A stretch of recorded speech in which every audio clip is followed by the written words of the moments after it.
Okay. Hi, everyone. Welcome to Dataverse. This is SurveyMonkey's monthly live stream. My name is Laura. I work on our research team here at SurveyMonkey. We are super excited. We have a really great opportunity today this is going to be a bit of an unusual live stream for us. We want it to be kind of interactive. So if you have lots of questions, if you're watching live, please say hello. Feel free to ask us anything you like. We're going to demo 3 of our new Tableau dashboards that we've built in partnership with Axios and Tableau. We have data on the newsiest topic possible right now, the coronavirus and the US presidential election. And we also have 2 Tableau Zen Masters, so 2 real experts who are here who helped us put these together and who really know what they're doing in terms of building cool, interesting data visualizations. So we'll show you the dashboards themselves on the video. We'll share links to them so that you can play around with them yourselves. And we'll also talk through how we made them and why we made the choices that we did. So as I mentioned, I'm joined here today by 2 real Tableau experts that we've been working with for the past couple of months. So Steve Wexler is the founder of Data Revelations and one of the authors of the Big Book of Dashboards, as well as the author of the forthcoming book, The Big Picture: How to Use Data Visualization to Make Better Decisions Faster. Joshua Milligan is a principal consultant at Technion Data Solutions and the author of Learning Tableau. So both are Tableau Zen Masters, and so I would like them both to introduce themselves and also explain a little bit about what is a Tableau Zen Master. Do you want to introduce yourself a little bit? All right, thank you, Laura. Yeah, I'm Joshua Milligan, and I am, as you said, a Tableau Zen Master. In fact, I've been a Tableau Zen Master 5 times now, and recently, this last year, inducted into what they call the Hall of Fame. So what is that specifically? A Tableau Zen Master is an honor that's bestowed by Tableau, the company, and they look at individuals who are out there doing things in the community with Tableau. So helping other people, building incredible things, showing a mastery of the tool, but also showing a willingness to share that to help others in the community. And so it's an incredible honor, and it's also incredibly humbling because it puts us in a cohort of individuals who are just incredible. And I look at things that Steve has done and others in Masters, and it just blows me away. And I'm like, I can't do that, but it's really cool to be a part of that group. So yeah, I've been working with Tableau as a consultant for Technion Data Solutions. I've been doing that for 10 years now almost. I've been with Technion for 16 years. Started out doing software development, moved into business intelligence, but I fell in love with visual analytics and data visualization using Tableau, and then structuring data with Tableau Prep. So I get to have a lot of fun just doing that day by day. Awesome. Steve, similar question for you. What's your experience with Tableau? What can you tell us about yourself?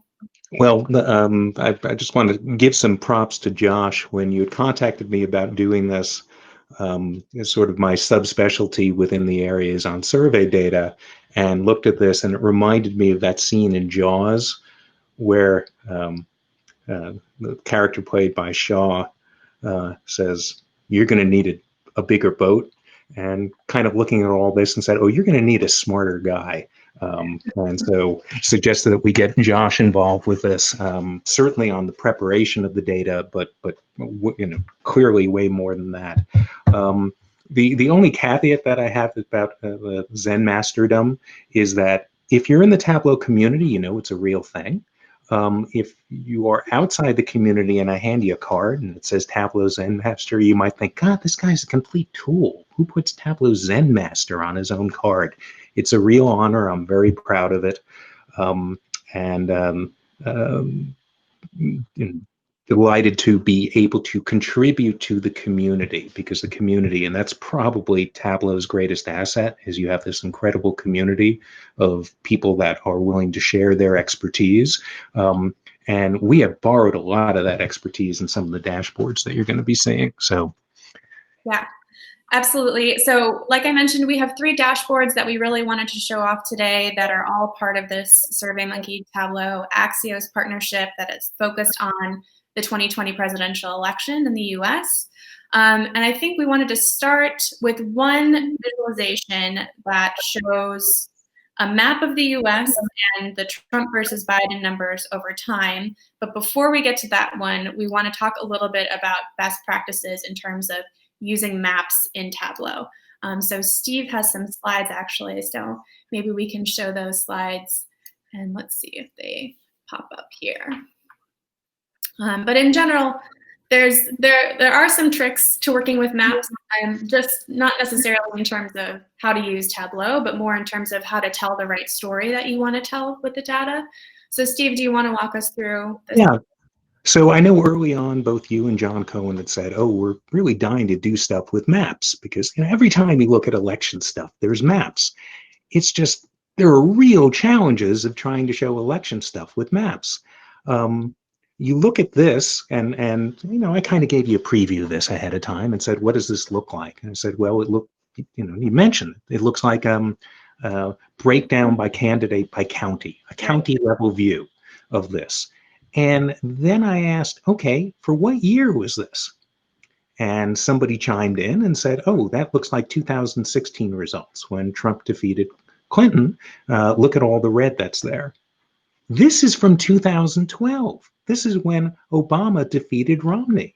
And you look at this and go, well, this isn't really useful. There's so much red on the map, yet the blue candidate won. So let's go to what we're used to seeing instead of this slide level. Let's look at it by state level, which would be the next slide. And, oh, yeah, this is what you're used to seeing. And you kind of take this in, you go, yeah, there looks like there's more red than blue. I'm not even showing Alaska, which is enormous and would really weigh things towards red. So, well, what's the problem with this? It's, you can't help but see the shapes of the states and thinking that somehow this is weighing stuff much more heavily. That's the problem with a map. Maps are great at showing how much land there is, what the shape of the land is, and where it's located. It's not great at conveying other measures like population or number of internet users or per capita wealth or anything like that. So there are other ways to try to show this. One way is, well, we could use a symbol map, and that would be the next slide.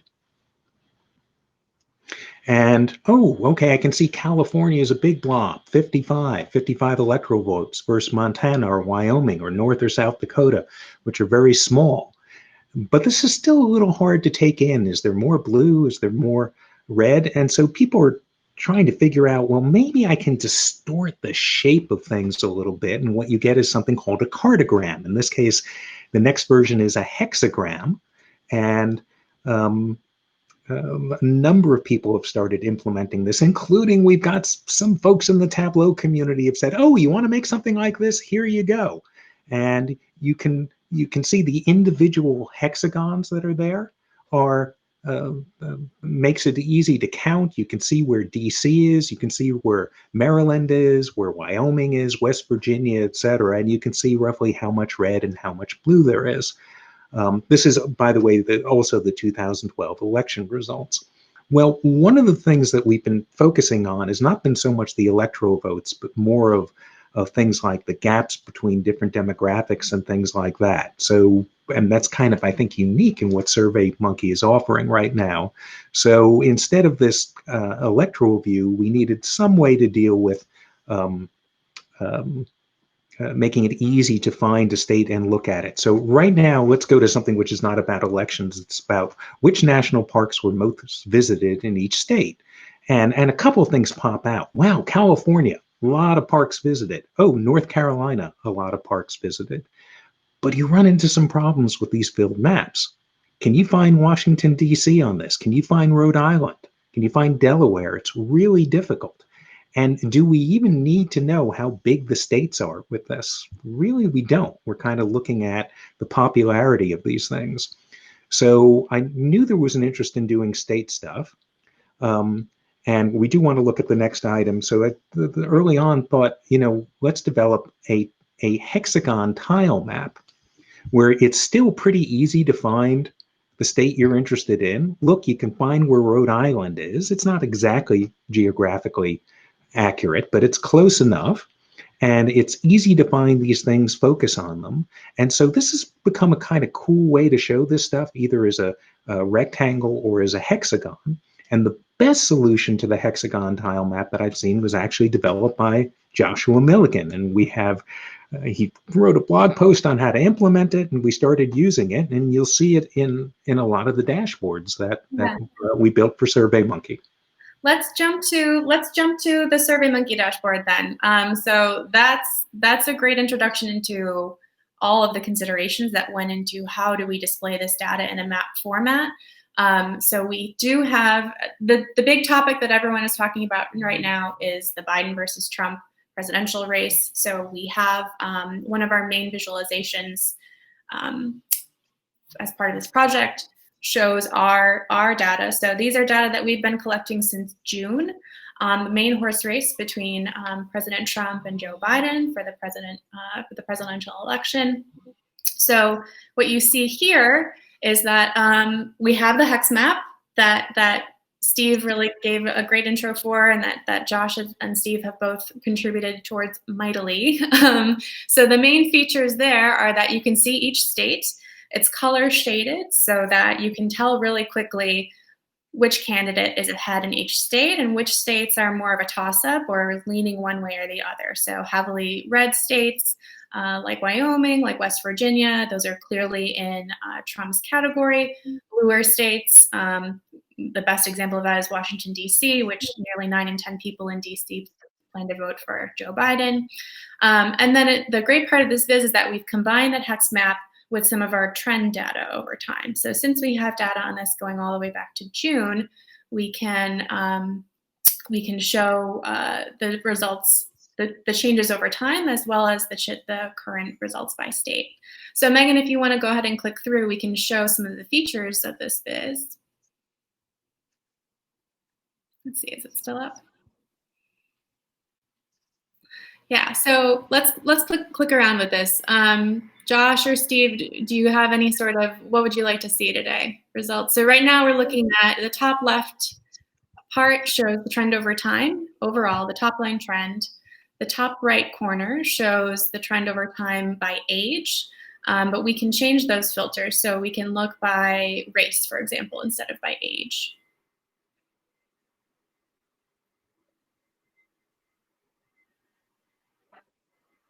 Let's see. So here you can see that really whites are the only group, the only racial group who Trump has a lead among.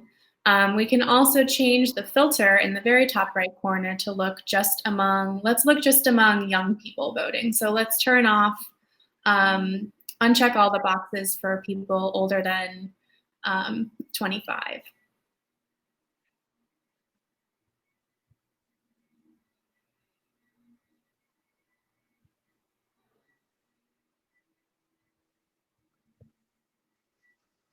It's a little slower.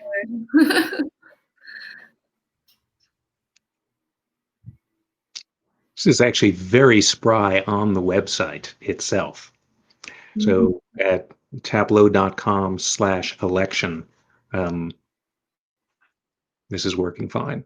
Yeah, Megan, maybe you want to switch to the next one. We can stick on this one for now. But so this is essentially the map showing what the country would look like if only 18 to 24-year-olds voted.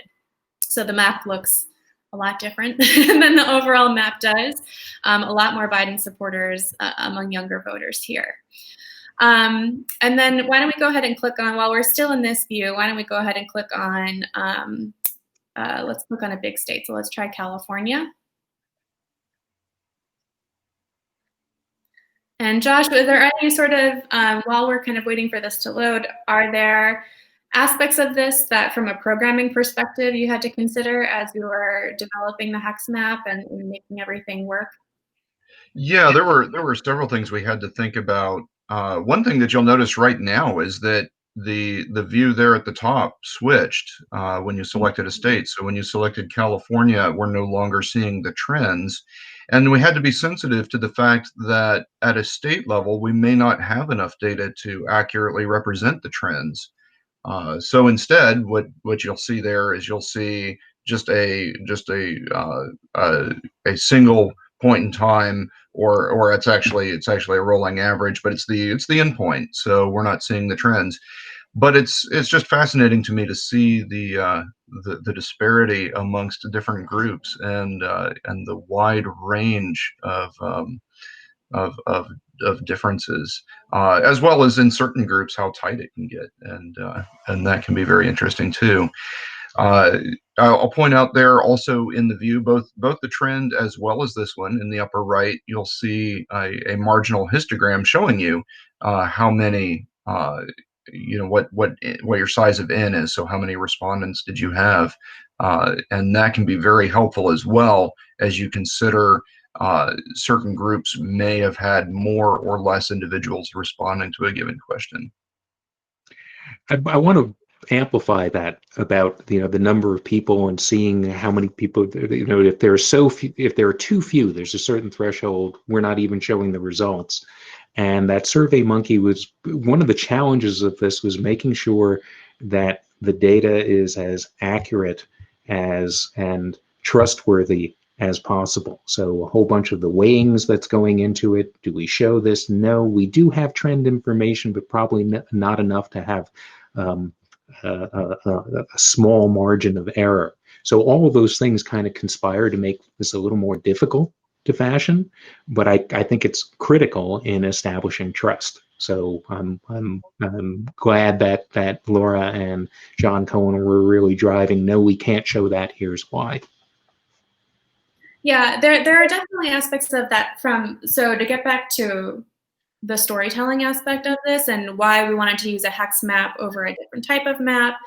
We really want to make sure that people come away with the right storyline if they're just taking a quick look at any of these visualizations. So we don't want to show states that are too blue or too red if they're not actually heavily, if we're not confident that they're leaning in that direction. So we want to accurately display toss-up states. We want to be able to show if there's trend over time and Biden and Trump are kind of crossing over each other frequently, neither candidate has a clear lead there. So we want to be able to visualize that uncertainty.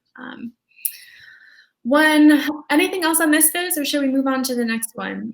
We still have more to talk about in terms of encourage people to interact with it. They'll be surprised by stuff. The breakdown by age, that okay, young people voting one way, then middle-aged people voting another, and then the oldest range, to my surprise, is voting a lot like the youngest range that's in there. So breakdown by race, breakdown by education attainment, and it's really interesting to see where the differences are.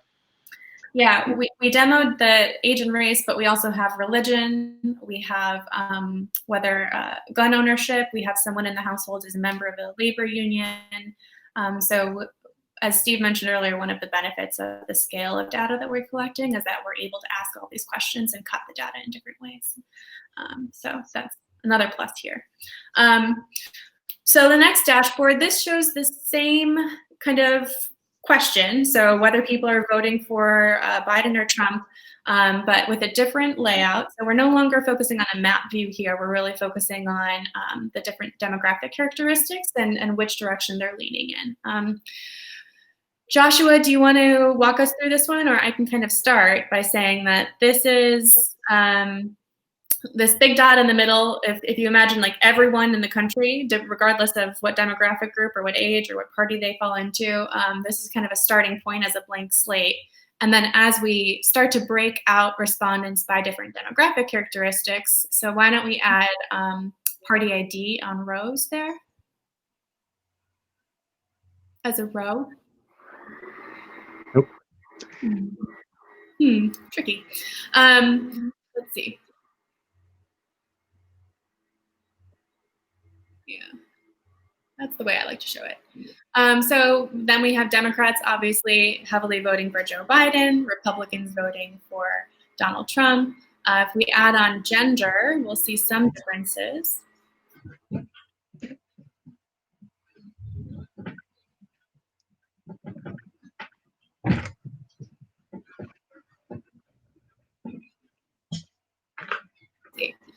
Megan, do you want to hover over some of those icons there? What I like there is that the gender icons help distinguish between men and women.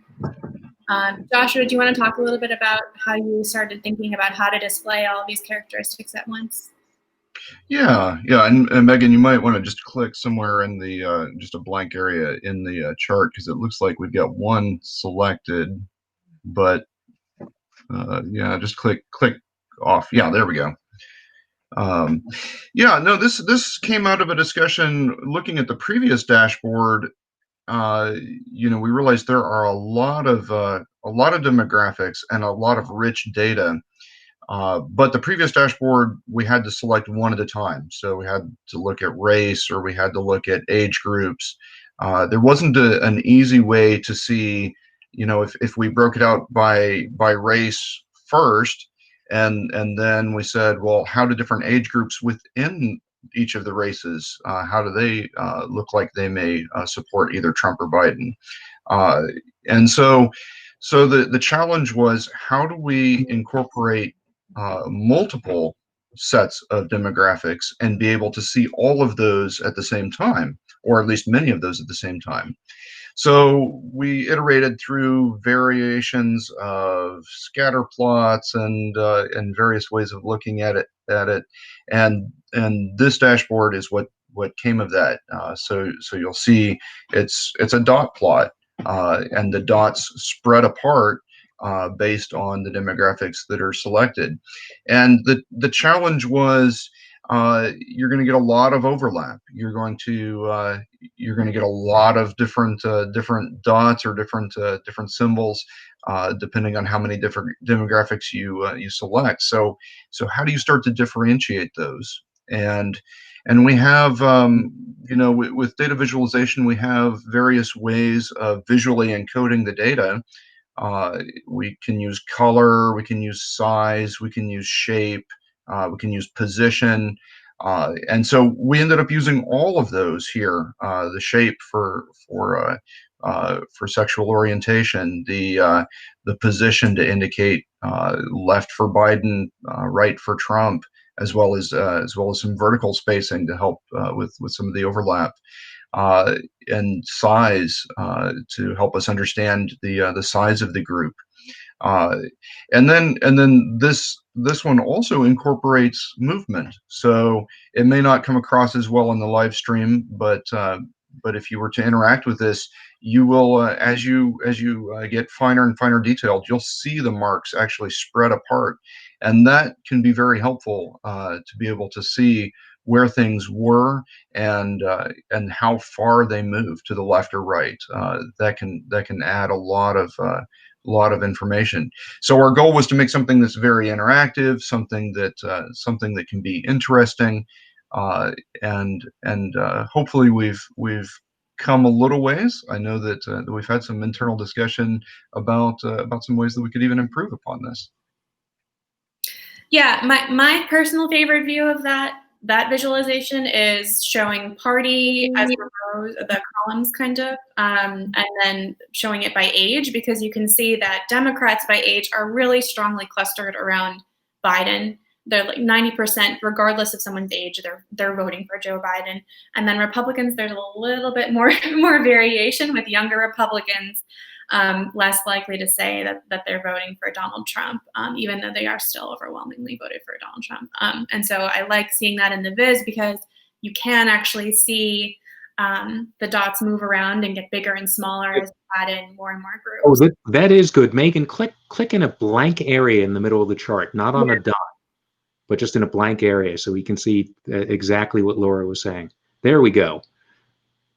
Yeah, so this is showing exactly that. So it's showing age, so that you can see that those dark blue dots are really, really clustered above 90% for Joe Biden. The blue dots in the middle that Megan is pointing to, those are among independents. So they're to the left side of that reference line, so they're fully in the blue category.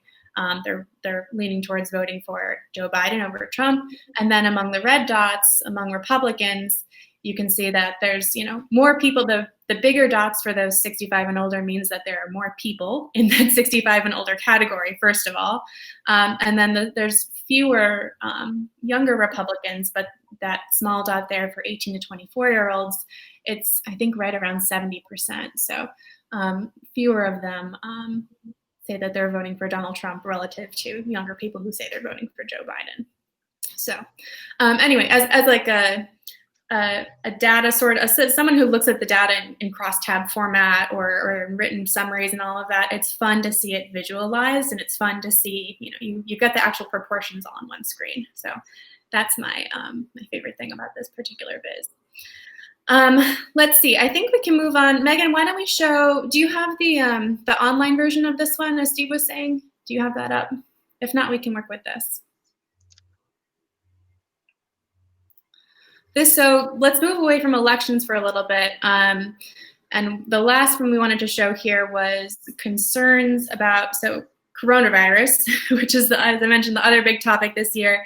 We've been tracking concerns on coronavirus going back to February, back when things first started. And I mean, I personally did not realize that it would be going on for this long, at least initially. But we started tracking in the US, the UK, and Canada, people's relative concerns about the economy, their own personal health and their family's health, and the global economy, all related to coronavirus. So that's what this visualization shows. So we're actually looking at the live version on Tableau Public, and we'll provide the links for all of these in the notes for this episode. But here, so you can see the trend over time since February in the top left-hand kind of part of the viz.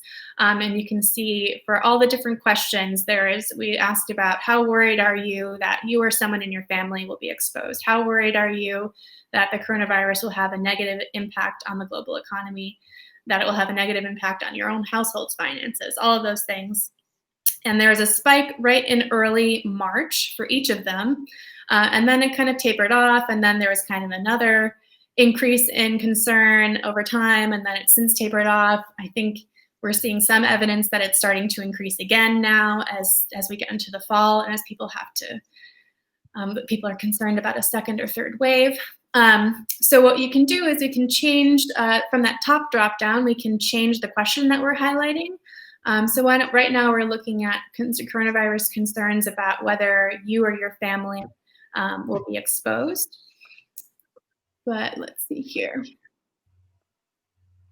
Why don't we look at concerns about the economy, the US economy?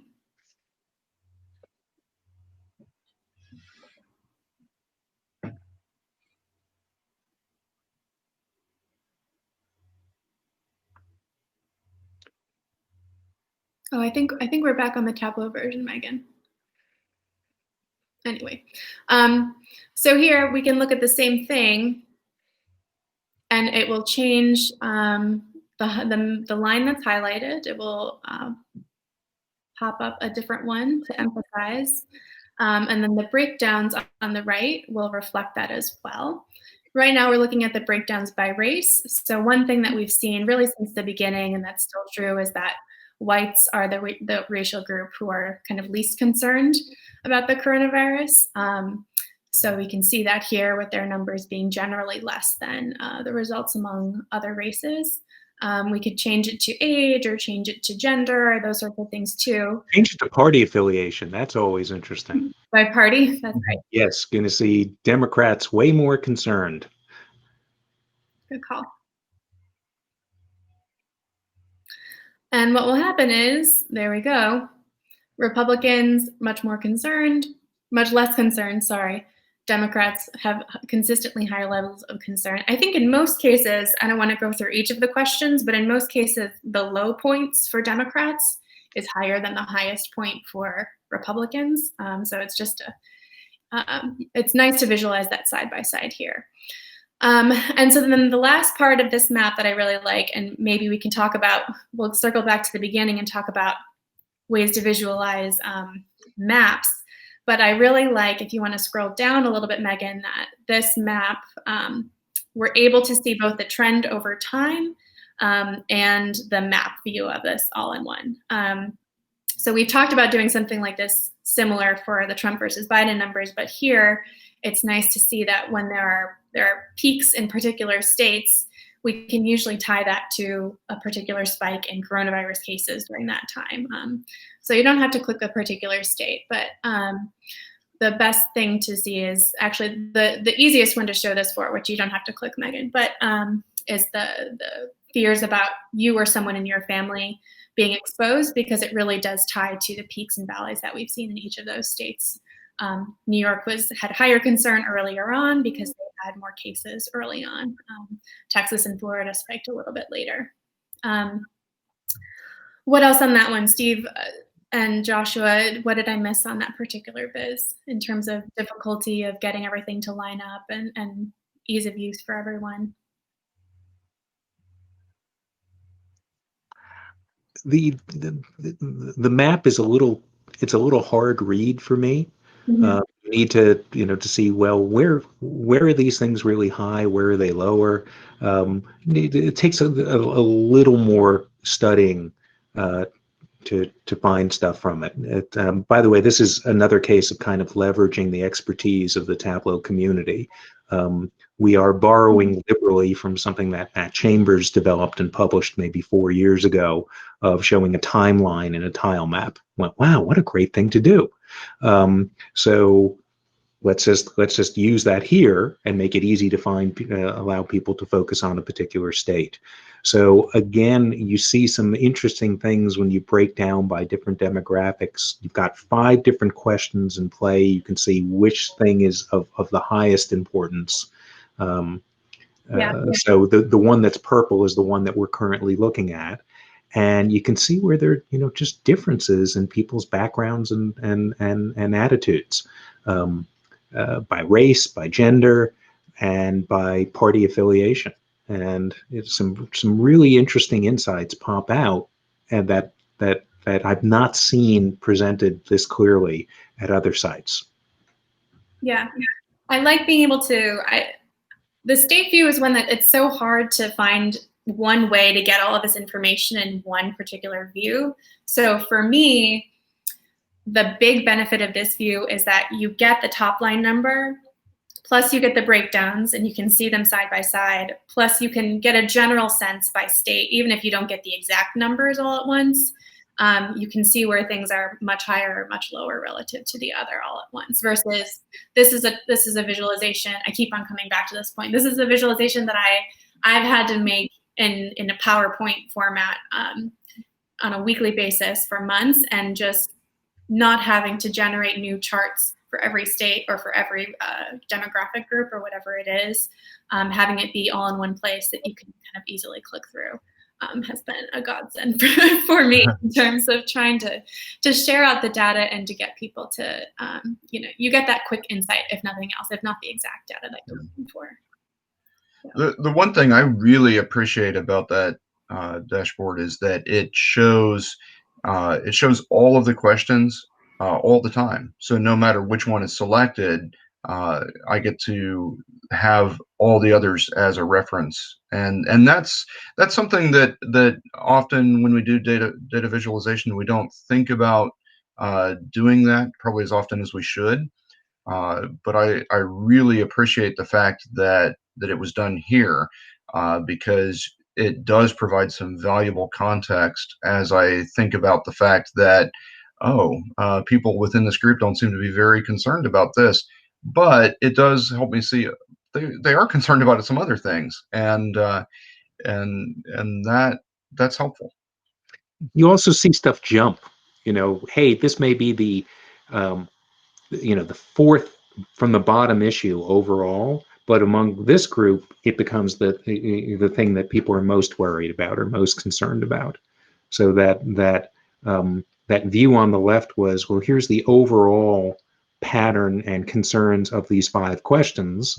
A little hard to see right here. So you're looking at this question, the coronavirus outbreak will have a negative economic effect on the global economy. By the way, I think the number 1 issue overall is it will have a negative economic effect on the U.S. economy. But take a look at this among, this issue is ranked number 3 amongst Democrats. it's ranked number 2 amongst independents and Republicans. And you'll see some stuff kind of jump to surprising places. And gee, this thing that's really important to this group, it's like the 4th most important to this other group, and it becomes an interesting way of looking at the narrative. It was very interesting to me to see that breakdown by age and to consider the which age groups felt that their personal finances were in jeopardy versus other age groups. Oh, so let's look at that. We'll have a negative impact on our household. So that would be, instead of the question that's in play up at the top, needs to be household finances. Yeah, let's see what we've got there.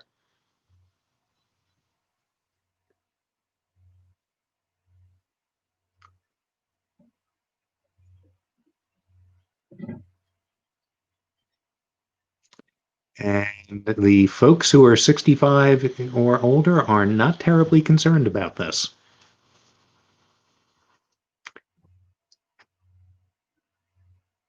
And people 35 to 44 look to be the most concerned about it. So fascinating.